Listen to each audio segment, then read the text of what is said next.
All right, Shalom. I want to start off by giving all honor, glory, and praise to Yahweh, Bahashem, Yahweh Shai, Bahashem Hakwadash. Double honors to the apostles and elders of the Great Millstone who teach and rule well. Peace, blessings, and salutations to the hopeful elect, spreading this truth with 144% sincerity. To the Bayash Dabadai, the House of David, the Aqua, and Aqua listening and learning. To you I say Shalom.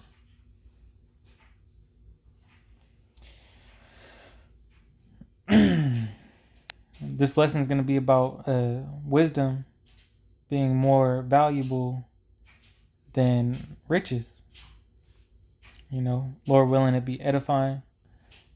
Just popped up on one of those Bible, websites. It was either King James Bible or Bible Gateway. How they have the verse of the day, and decided to do a lesson on it because the times we're coming in, man, that's exactly what we're seeing is that this truth, this light and the knowledge of these scriptures is going to be way more valuable than any amount of money you can have, any possession. Our faith in the Lord is what's gonna save us. Lord willing, we be of that number, of the elect. We be a part of the house of David. Those, rehearsing the righteous acts, trying to seek salvation. All right, so let's get into it. This is the book of Matthew, chapter 6, and it's we're gonna start at verse 19. It says, "Lay not up for yourselves treasures upon earth, where moth and rust doeth corrupt, and where thieves break through and steal. But lay up for yourselves treasures in heaven, where neither moth nor rust doeth corrupt, and where thieves do not break nor steal. For where your treasure is, there will your heart be also." And it goes on to say, the light of the body is the eye. If therefore thine eye be single, thy whole body shall be full of light. So we're keeping our eyes focused on the prize, through trials and tribulations, through refining, through the chastisement of the Lord, so we could obtain salvation. And along with that, is it comes we got to bear that cross, and through bearing the cross comes temptation. And how do we handle temptation without these scriptures, without the wisdom and knowledge, to help us persevere, through that, Romans 14, how it says that things written aforetime was for our patience and learning. All right. But so we gotta, not be a part, separate ourselves from this world, do what we gotta do in it, but separate ourselves so our eye, keep that eye single, as it says, being focused and have our priorities in order, where our main priority, is in these scriptures, obtaining the knowledge and wisdom and doing the work of the Lord at all times, having Him first. Putting Yahweh Bashem Yahshai first. This is Proverbs 8 and 11. It says, "For wisdom is better than rubies, and all things that may be desired are not to be compared to it." Right? Right, because knowledge and wisdom is stability at a time. It doesn't say the dollar is going to save you. It doesn't say nowhere in this book that the Esau's money is going to save you. All right. This is Proverbs 16 and 16. It says, "How much better is it to get wisdom than gold, and to get understanding rather to be chosen than silver." All right. Because what is Proverbs 4? I'm going to just go to Proverbs 4 and give me 1 second. 4 and 7, it says, wisdom is the principal thing. Therefore, get wisdom. And with all that getting, get understanding. So, with wisdom, you have to get understanding to be able to use that wisdom. It's like if I taught you something, but you don't understand, you don't know how to apply it. All right. So let's go back to the Proverbs 16 and 16. It says, how much better is it to get wisdom than gold, and to get understanding rather to be chosen than silver, right? And that's the steps. How in the Olympics you have gold, you have a gold first place and silver second place. Those are like the steps that you got to take. First you got to get gold, which is the wisdom, and then you got to get the understanding, and they go hand in hand. You can't have understanding without wisdom. You can't have wisdom without understanding. All right. This is Zephaniah chapter 1 verse 18. It says, neither their silver nor their gold shall be able to deliver them in the day of the Lord's wrath. All right. But the whole land shall be devoured by the fire of his jealousy. For he shall make even a speedy riddance of all them that dwell in the land. Okay. Why is he going to do that? He's going to cut off that wickedness. And in that time, people are going to be searching for this knowledge. All right. Ezekiel says that they're going to cast, they're going to be doing the same things as in Ezekiel, 7, casting their gold and silver into the streets. All right. Especially, when how we know that this economy is about to crash. We know that this economy is about to crash, and so that money, that paper money, since they, this New World Order is trying to put everything on a digital currency to implement that thing, the MOTB, that paper ain't going to be worth nothing. It's going to be more valuable to burn it, to start a fire than to use it to try to buy some food in that time. This is Proverbs 11 and 4. It says, riches profit not in the day of wrath, but righteousness delivereth from death. Right. So righteousness is going to deliver us.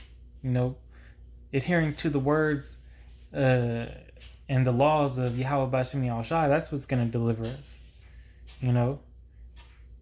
These scriptures are going to deliver us. They're going to put that hedge over us.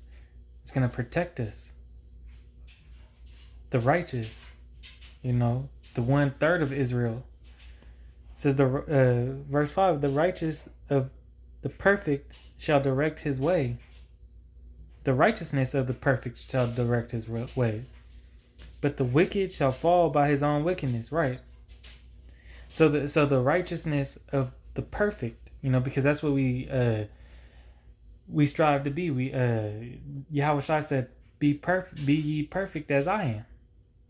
All right. And we know that we're not perfect on this side, but that's what we're trying to obtain. That's the goal that we shoot for every day. It says a righteous man falleth seven times, but still get up, But the wicked don't got that, because they're not even going to be, they don't even pay attention to these scriptures. So the wickedness going to fall by their own hands. By the works of their own hands going to take them out. So we ain't even got to worry about that. But, let's reread the opening script.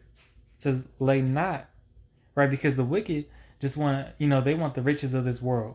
We know that this world ain't shit. We know that this world is about to burn the fuck up. All right. So let's go back to the opening script. Matthew 6 and 19. Lay not up for yourselves treasures upon earth, where moth and rust doth corrupt, and where thieves break through and steal. But lay up for yourselves treasures in heaven, where neither moth nor rust doeth corrupt, and where thieves do not break through nor steal, because they can't touch what the Most High has in store for us, man. because it's not a physical thing. This is the riches that we have are based on faith, and we're gonna obtain those physical things, through Yahweh Bashim Yahshai, restoring our power, helping restoring us back to our rulership. All right, but we have to get this wisdom. We have to do the work, be a faithful servant to Yahweh Bashim Yahshai, and work towards that penny. It says Wisdom of Solomon 8:5. It says, if riches be a possession to be desired in this life, what is richer than wisdom that worketh all things? Okay, so that shows what the true riches are. The riches is having this wisdom, because with wisdom you could do anything, man. With this wisdom of the Lord's going to give us, is, man, it's more powerful than being a financial guru or a man with a lot of money. Because pretty soon they're going to be in a bad position, and their money ain't going to be able to buy or save them, as it said in Zephaniah 1:18. It says, neither the silver nor gold shall be able to deliver them in the day of the Lord's wrath. All right. Proverbs 11:4 again. Riches profit not in the day of wrath, but righteousness delivereth from death.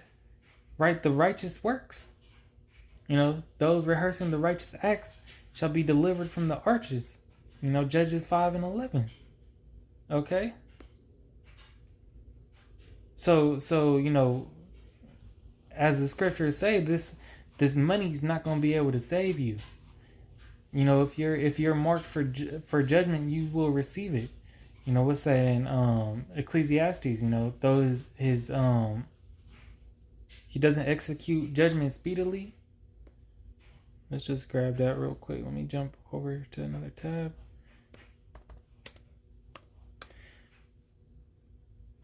It's going to be Ecclesiastes 8:11. Because sentence against an evil work is not executed speedily, therefore the heart of the sons of men is fully set in them to do evil.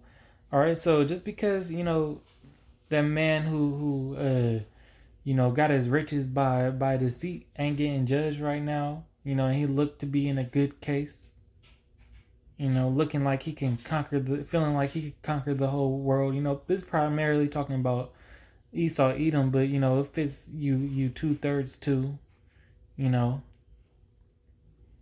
So just because it looks to be like they're in a good case, doesn't mean that they're gonna get out of it. This is a final destination, man. You're gonna have to reap what you sow, and Yahweh Shai is gonna be the reaper in that day. You're gonna be the Grim Reaper coming to get that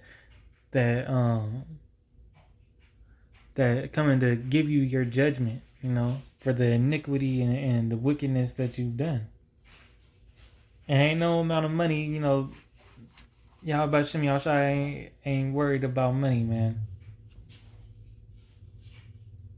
You can't pay enough reparations to cover your ass for what you've done against the Israelites. You can't cover up the abominations that you've committed as a 2/3, as a wicked Israelite. Okay. This is 1 Corinthians 2:9. It says, but as it is written, eye hath not seen, nor ear heard, neither have entered into the heart of man the things which Yahweh hath prepared for them that love him. All right? And that's talking about the kingdom, the riches in the kingdom, the glory that the Israelites will have. It's not to be compared to. You can't compare the glory of his kingdom, what is going to be passed down to the elect. and to the nation of Israel. But primarily the elect, because the elect will be in a higher stature, So Lord willing, this lesson was edifying. I want to give all honor, glory, and praises to Yahweh, Bahashem, Yahweh Shai, Bahashem Hakwadash. Peace, blessings, and salutations. Double honors to the hopeful, double honors to the elders and apostles of Great Millstone. Peace, blessings, salutations to the hopeful elect. To the Bayash Dabadad, the house of David. I want to say Shalom. Wa Abal Babal. Riches are better. Slacky, I'm getting tongue twisted. The true wealth is in this word.